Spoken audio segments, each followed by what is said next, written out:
MyBCS వారి సంచికలో భగవద్గీత నిర్మాణాన్ని పరిశీలించడం. ఈశ్వర కృష్ణదాసు. భగవద్గీతలోని బోధనా స్థాయిలను అర్థం చేసుకోవడం వలన శ్రీకృష్ణుని సందేశంలోని మొత్తం ఐక్యతను అర్థం చేసుకోవడానికి మనకు సహాయపడుతుంది.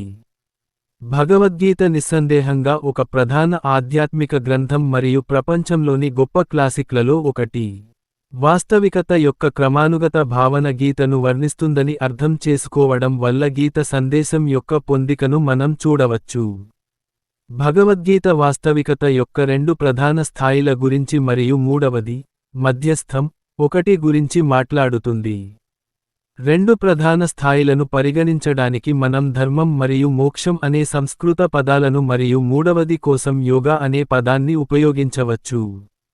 ధర్మం అనేది విధి, మతం, నైతికత, చట్టం, క్రమం మరియు న్యాయాన్ని సూచించే విలువల సమితిని సూచిస్తుంది.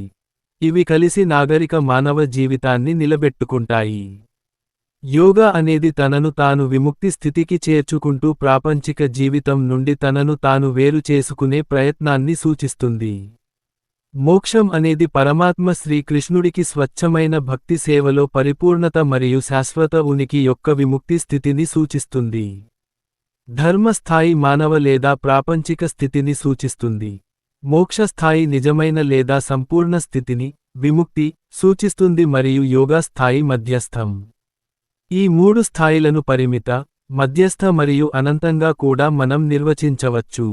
విలువలు మరియు ఉనికి పరంగా మనం ప్రతి స్థాయిని వేరు చేయవచ్చు.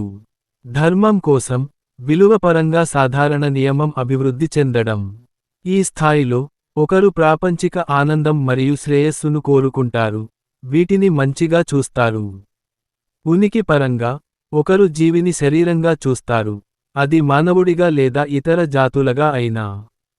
రెండవ స్థాయిలో, యోగం, ఒకరు ప్రాపంచిక శ్రేయస్సును తిరస్కరిస్తారు, బదులుగా ప్రపంచం నుండి నిర్లిప్తతను మరియు ప్రాపంచిక ఆనందం మరియు ప్రాపంచిక దుఃఖం రెండింటి పట్ల ఉదాసీనతను విలువైనదిగా భావిస్తారు. ఈ స్థాయిలో, ఒకరు తనను తాను ఉన్నత వాస్తవికత అయిన మోక్షానికి కూడా జోడిస్తారు. యోగాలో, ఒకరు ఆనందం మరియు దుఃఖం రెండింటి పట్ల సమాన మనస్సుతో ఉండటం మరియు బ్రహ్మంలో లీనమవ్వడం యొక్క గొప్పతనాన్ని విలువైనదిగా భావిస్తారు. ఉనికి పరంగా, ఒకరు ఇకపై తనను తాను లేదా ఇతరులను శరీరంగా భావించరు, కానీ సంసార నియమాలకు కట్టుబడి ఉన్న శాశ్వతమైన ఆత్మలుగా భావిస్తారు. మూడవ స్థాయిలో, మోక్షం, రెండవ స్థాయి యొక్క ఉదాసీనత మరియు నిర్లిప్తతను పరమాత్మ పట్ల లోతైన ప్రేమ మరియు అనుబంధంతో భర్తీ చేస్తారు. ఉనికి విషయానికొస్తే, రెండవ స్థాయి యొక్క మేల్కొన్న ఆత్మ ఇప్పుడు పవిత్రమైన సేవకుడిగా మరియు పరమాత్మ యొక్క ప్రేమికుడిగా మారుతుంది. మూడు స్థాయిలు అంతర్గత మానసిక స్థితులను లేదా వైఖరులను సూచిస్తాయి. అందువలన, మొదటి స్థాయి దృక్కోణం నుండి ప్రపంచాన్ని చూసే వ్యక్తి తాను మానవుడని మరియు తన లక్ష్యం అభివృద్ధి చెందడమేనని నమ్ముతాడు. రెండవ స్థాయిలో, తాను మూర్తీభవించిన ఆధ్యాత్మిక వ్యక్తి అని మరియు ఆ స్థితి నుండి విముక్తి పొందడమే తన లక్ష్యం అని నమ్ముతాడు. మూడవ స్థాయిలో, ఒక వ్యక్తి సర్వోన్నతుడైన భగవంతుడిని ప్రతిచోటా చూస్తాడు మరియు ఆయనను ప్రేమించడానికి మరియు సేవ చేయడానికి ప్రయత్నిస్తాడు. మనం మూడు అంతస్తుల ఇంటిని ఒక రూపకంగా ఉపయోగించవచ్చు. ప్రతి కథలో అపరిమిత అవకాశాలు మరియు మార్గాలు ఉంటాయి. అంతేకాకుండా, ప్రతి అంతస్తులోని నివాసితులకు వారి స్వంత భాష, పదాలు మరియు అంచనాలు ఉంటాయి. ఒక కోణంలో, భగవద్గీత మూడు భాషలలో మాట్లాడుతుంది మరియు మూడు స్థాయిల మధ్య నిరంతరం కదులుతుంది. ఒక నిర్దిష్ట వచనం లేదా విభాగం ఏ స్థాయిలో ఉందో మనం గుర్తించిన తర్వాత, ఆ వచనం లేదా విభాగం అర్థమయ్యేలా అవుతుంది మరియు అది మిగిలిన గ్రంథంతో ఎలా స్థిరంగా ఉందో మనం చూడవచ్చు.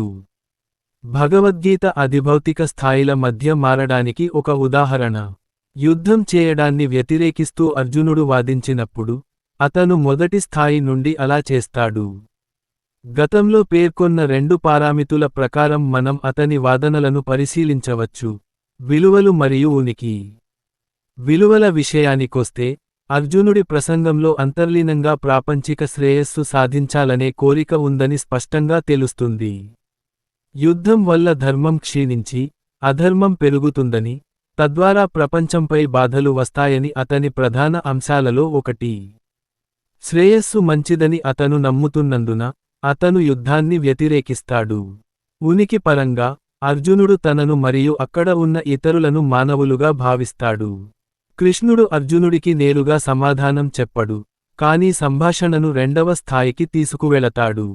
కృష్ణుడి సమాధానంలో ఆయన ప్రతిపాదించిన విలువలు పూర్తిగా భిన్నంగా ఉంటాయి. కృష్ణుడు ప్రాపంచిక శ్రేయస్సు మంచిదనే ఆలోచనను అంగీకరించడు, కానీ ప్రాపంచిక ఆనందం మరియు ప్రాపంచిక దుఃఖం రెండింటినీ ఉదాసీనంగా మరియు సహించమని పిలుస్తాడు. ఇవి అశాశ్వతమైనవని మరియు ఇంద్రియ జ్ఞానం ద్వారా మాత్రమే ఉత్పత్తి అవుతాయని ఆయన అంటున్నారు. ఉనికి విషయానికొస్తే కృష్ణుడు సైనికులను మానవులుగా సూచించడు, బదులుగా అతను వారిని ఆత్మలుగా సూచిస్తాడు. పోరాటం గురించి అర్జునుడి సందేహాలకు నేరుగా సమాధానం ఇవ్వకుండా కృష్ణుడు ఒక రకమైన కోపర్నికన్ విప్లవం చేస్తాడు, సంభాషణ యొక్క అంతర్లీన అంచనాలను మారుస్తాడు. అర్జునుడు తన బంధువులను చంపడం చెడ్డదని వాదిస్తాడు. ఇది స్పష్టమైన మొదటి కథ ప్రకటన, ఇది ప్రజలు మరణానికి గురవుతారని మరియు సంపన్న జీవితం కోసం మరణాన్ని వీలైనంత వరకు నివారించాలని ఊహిస్తుంది. కృష్ణుడు అర్జునుడి వాదనలకు సమాధానం ఇవ్వడు, కానీ సంభాషణను పూర్తిగా వేరే స్థాయికి మారుస్తాడు మరియు విభిన్న అంచనాల నుండి మాట్లాడుతాడు. ప్రాథమికంగా అతను మరణం అస్సలు లేదని, రెండవ కథ ఊహ, మరియు అందువల్ల అర్జునుడి వాదనలలో అతనికి పెద్దగా తర్కం కనిపించదని చెబుతాడు. అలాగే ప్రాపంచిక శ్రేయస్సు మరియు ఆనందం మంచివి మరియు కోరదగినవి అనే అర్జునుడి ఆలోచనను కృష్ణుడు సవాలు చేస్తాడు. ఆనందం మరియు బాధ రెండింటి పట్ల ఉదాసీనత మంచిది మరియు కోరదగినది అనే ఆలోచనను అతను ప్రతిపాదిస్తాడు. అందుకని అతను రెండవ కథ స్థానం నుండి మాట్లాడుతాడు. భగవద్గీత యొక్క పరివర్తనాత్మక కోణం. ఒక ఆచరణాత్మక గ్రంథంగా భగవద్గీత మొదటి స్థాయి, ధర్మం, మరియు మూడవ స్థాయి, మోక్షం, మధ్య అంతరాన్ని దాటడానికి మార్గాలను అందిస్తుంది. అధర్మాన్ని తప్పించుకుంటూ ధర్మాన్ని అనుసరించడం మాత్రమే మోక్ష దశను సాధించడానికి సరిపోదు. ఒకరికి వేరే రకమైన ప్రయత్నం లేదా మార్గం అవసరం.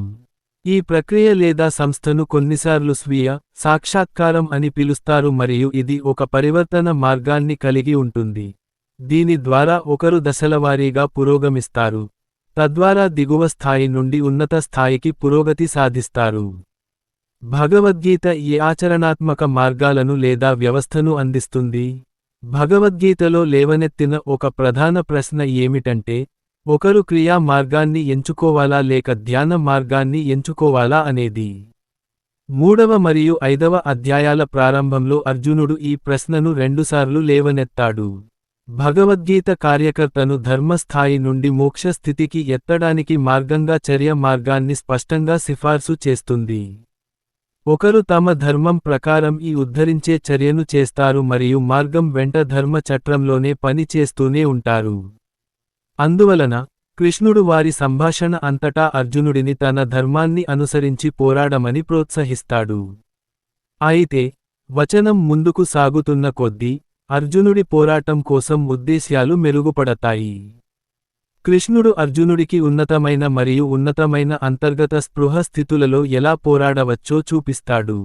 అందువలన బాహ్యంగా మనం మన నిర్దేశించిన విధిని నిర్వర్తిస్తూనే ఉన్నప్పటికీ, చర్య చేయడానికి మన ఉద్దేశ్యాల ఉత్కృష్టత లేదా శుద్ధి ద్వారా మనం అంతర్గత పరివర్తనకు లోనవుతాము. ఈ విధంగా ఒక రకమైన నిచ్చెన ఏర్పడుతుంది. దీని ద్వారా ఒకరు స్వీయ సాక్షాత్కార మార్గంలో ధర్మం నుండి మోక్షానికి మరింత పైకి ఎదుగుతారు. ఉద్దేశ్యాల నిచ్చెన కోసం పాఠ్య సూచనలు. అత్యల్ప దశలో ఒకరి చర్యలు ప్రయోజనవాదం లేదా తనకు తానుగా ఏదైనా సాధించాలనే కోరికతో ప్రేరేపించబడతాయి. అర్జునుడిని ఆయుధాలు చేపట్టమని ఒప్పించడానికి కృష్ణుడు మొదట ప్రయోజనవాద వాదనను ఉపయోగిస్తాడు. అర్జునుడు కీర్తి వంటి లాభాలను కూడబెట్టుకోవాలని కోరుకుంటున్నాడని మరియు యుద్ధం నుండి వైదొలగడం ద్వారా అర్జునుడు తన కీర్తిని కోల్పోతాడని అతను వాదిస్తాడు.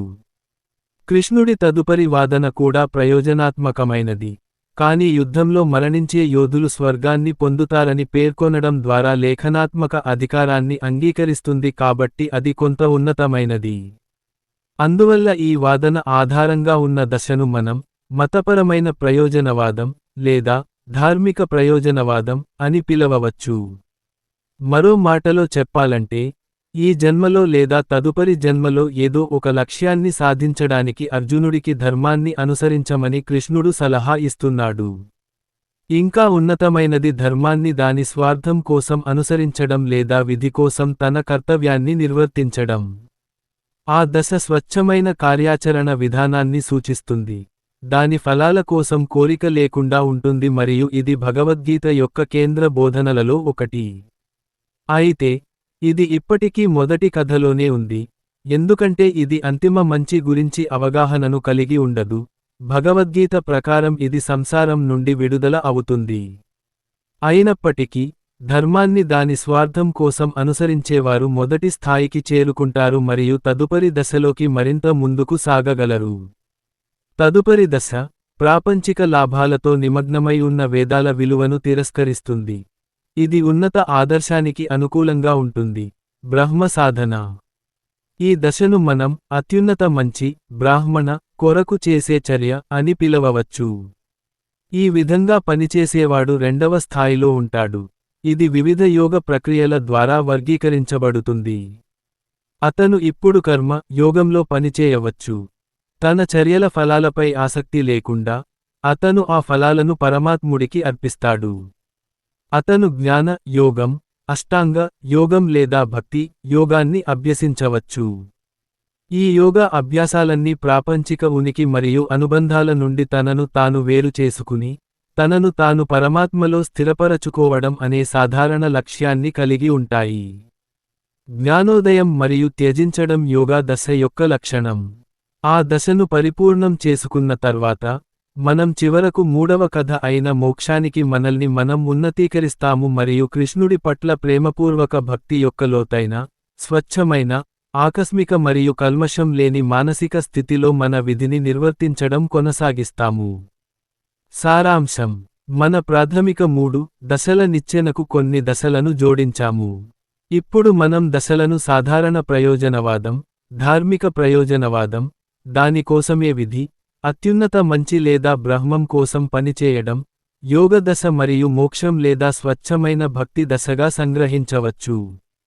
ఉద్దేశ్యాల ఈ నిచ్చెనపై, చర్యకు ఒక వ్యక్తి యొక్క ఉద్దేశ్యం ఎంత ఉన్నతంగా ఉంటే, అది భగవద్గీత యొక్క అధిభౌతిక నిర్మాణంలో ఉన్నతంగా ఉంటుంది. ఈ విధంగా భగవద్గీత ఉనికి యొక్క మొత్తం రంగాన్ని కలిగి ఉంటుంది.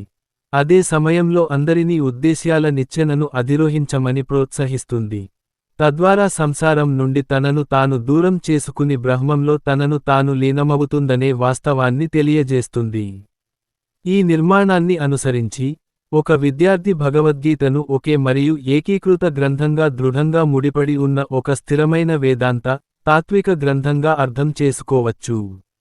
ఇది మొత్తం ప్రపంచం నివసించగల 3 అంతస్తుల ఇంటికి ఒక నమూనాను అందించగలదు. మా ఛానల్ని లైక్ చేయండి మరియు సబ్స్క్రైబ్ చేయండి. ఈ వీడియో మీకు నచ్చితే షేర్ చేయండి. Like and subscribe our channel. Share this video if you like it. https://www.youtube.com/@mybices33